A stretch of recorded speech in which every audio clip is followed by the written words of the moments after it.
Dober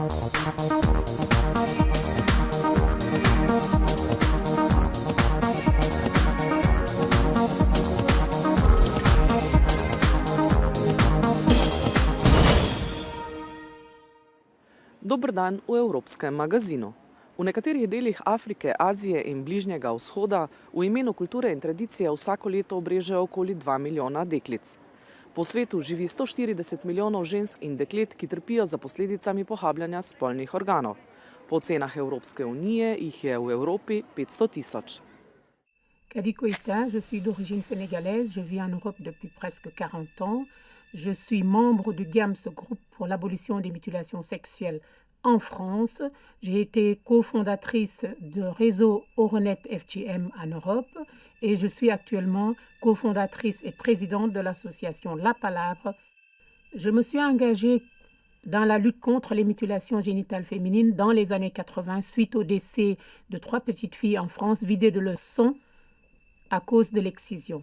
Et à cette époque, je travaillais contre les violences faites aux femmes et cette excision est venue perturber tout ce travail que nous faisions et moi-même ayant vécu et subi les violences conjugales, je me suis engagée à lutter contre toute répression, contre toute discrimination envers les femmes. Je pense que pour arrêter les mutilations génitales féminines sur le continent européen, l'Union européenne doit pouvoir faire en sorte et pousser tous les membres à ratifier la Convention d'Istanbul, signée en 2011 sur la violence faite aux femmes en général. Et il y a une partie sur la prévention et la sensibilisation, la formation sur les mutilations génitales féminines. Et aussi que l'Union européenne fait en sorte que les financements destinés aux associations soient allégés et augmentés pour que les associations qui travaillent sur le terrain puissent travailler à long terme avec les populations concernées sur la prévention et la sensibilisation.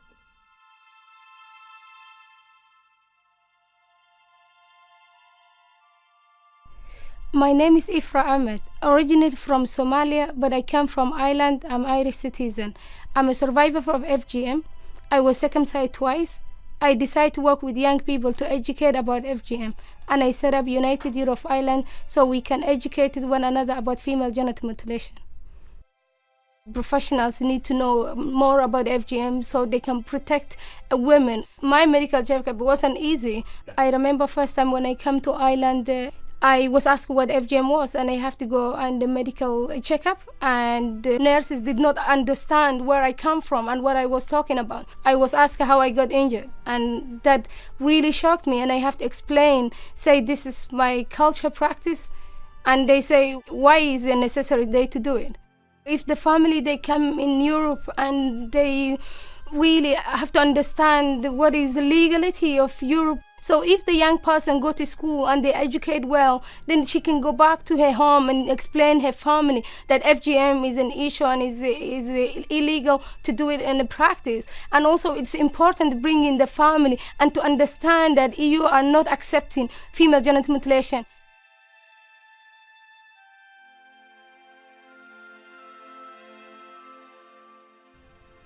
My name is Nana Otu Oyote. I work with the Foundation for Women's Health Research and Development called Forward. I live in London and I originally come from Ghana. Personally, I committed to this fight because I had worked in northern Ghana in an area where FGM is practiced. And I told myself it could have been me. I could have been born there and I would have been helpless. So I personally took it as an African woman to be much more involved in this work. And having worked in this area for the last 10 years, I feel that I am more and more committed now to help bring this issue to an end. Female genital mutilation is a problem in Europe today because it's a human rights violation, and it's one of the most intimate of human rights violations. And very often, women and girls who are affected do not have the necessary support and services that they require in order to enable them to live a healthy and adequate life. Engaging communities who have been affected in different ways by female genital mutilation is very central, and I do recognize that there are challenges in working with communities. However, working with communities requires targeting communities affected, enabling them to have the skills, to have the information, and to have the confidence to be able to break the taboo and silence around female genital mutilation. Smo korak bliže k zagotavljanju enakosti spolov v upravah velikih evropskih podjetij. Evropski poslanci so potrdili vseevropsko kvoto za ženske, in sicer 40% zastopanost na neizvršnih položajih. More women on company boards.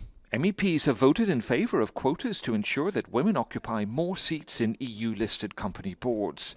By 2020, 40% of non-executive board posts are to be held by women. Women have proved to be very valuable. They don't take very risky decisions. They're very responsible, and this will be added value for the economy. It will be added value for the companies as well. Men currently heavily outnumber women in the boardrooms of Europe's largest companies. Women make up just 15% of non-executive board members. MEPs would like to establish sanctions for businesses that don't fulfil the future quota. C'est aux États membres de décider des sanctions efficaces. Mais nous avons donné comme exemple des sanctions qui peuvent être administratives, de la dissolution même d'une entreprise, ou des entreprises qui peuvent se voir privées des fonds structurels. But what has been the reaction of the business world to this? For this representative of the Belgian Governance and Directors Institute, it is the employees' competencies which matter most. La diversité ramenée uniquement au genre est limitative. Nous considérons d'une part que ce débat est dépassé. Aujourd'hui, notre souci principal, notre préoccupation première, c'est d'œuvrer à la professionnalisation des administrateurs. The committee vote in the European Parliament is just one step in a long legislative journey. MEPs will now have to negotiate with member state ministers to promote gender equality in more than 5,000 businesses across the European Union. Ciper razjeda kriza. Kdo je najbolj prizadet? Ali obstaja rešitev?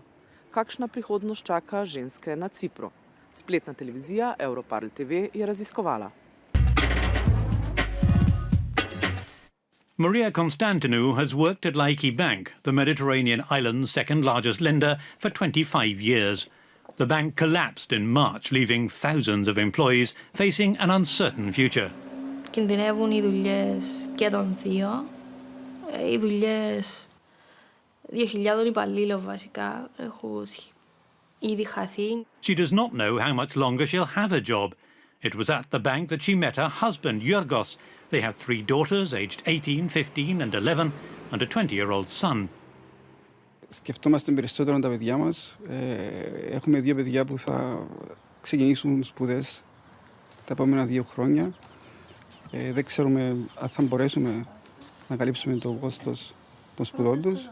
Everyone in Cyprus is still in shock over the tough terms of the financial bailout agreement reached in March between the government and its international lenders, the EU and the IMF. But most alarming is the possibility of employees losing their provident funds. Το Provident Fund είναι ένα ταμείο στο οποίο συνεισφέρει και ο εργοδότης και ο εργοδοτουμένος με μηνιαίες δόσεις και το οποίο δίνεται στον υπάλληλο όταν θα αφιπηρετήσει. Αν χαθούν τα λεφτά του Ταμείου Προνοίας, αν χάσουμε και οι 2 τη δουλειά μας, έμειναμε με την αγωνία, την αβεβαιότητα. Despite Maria's 25 years of service, she has not advanced as far as a male employee might have done.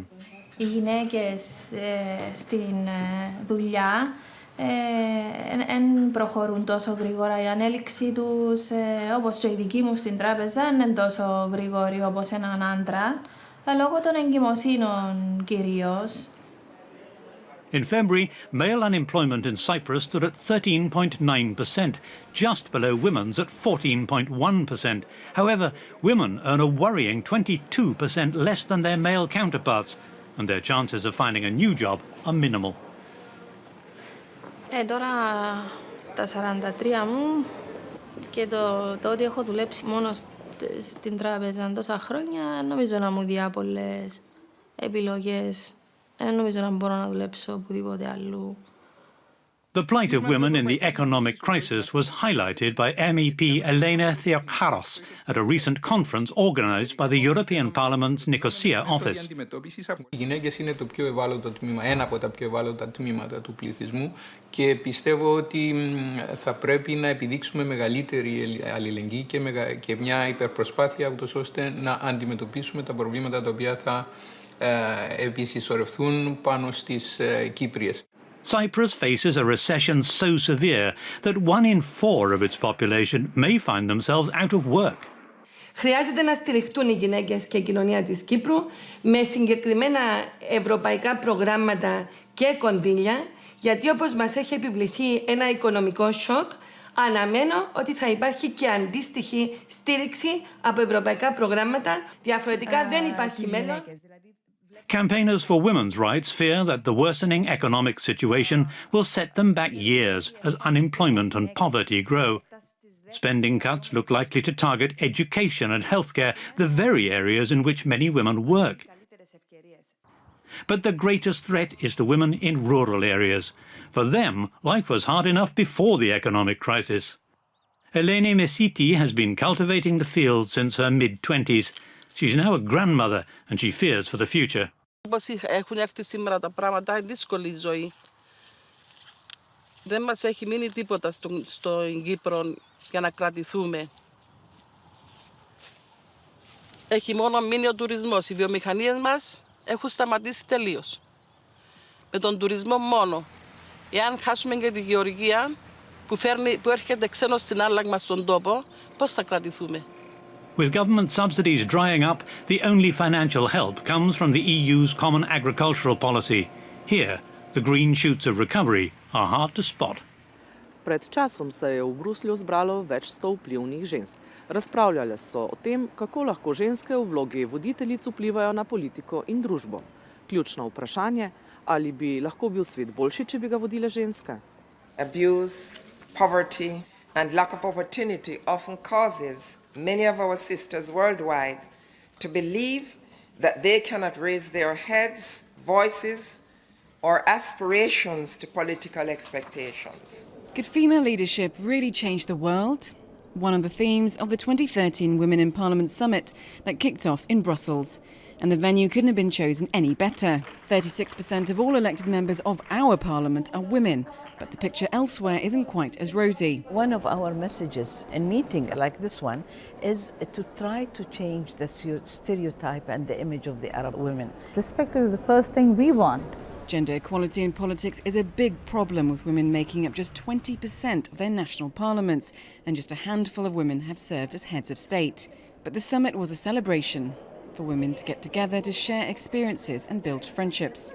We need to exchange our experiences. We need to move some processes. Women on the positions, women leaders can change the things in the world. According to one participant, it's all about female power. Women are definitely better leaders. One, we don't have those bloated egos around us. They are naturally leaders. If you are able to nurture a family, then it's automatic. You can nurture the whole nation. With the summit over, a realisation. Incidents of discrimination and marginalisation were the same for women all over the world. Those incidents or those kind of special situations that they're in because they're a woman is nothing to do with them as an individual, but it's a pattern, it's a structural element, and that's also not regional, but it's global. Marginalisation of women is a problem that can't be fixed overnight. It's a problem that could run for decades. But as these women look to building their platform and their voices, change may one day well come. To je bil Evropski magazin. Bodite z nami tudi prihodnji teden.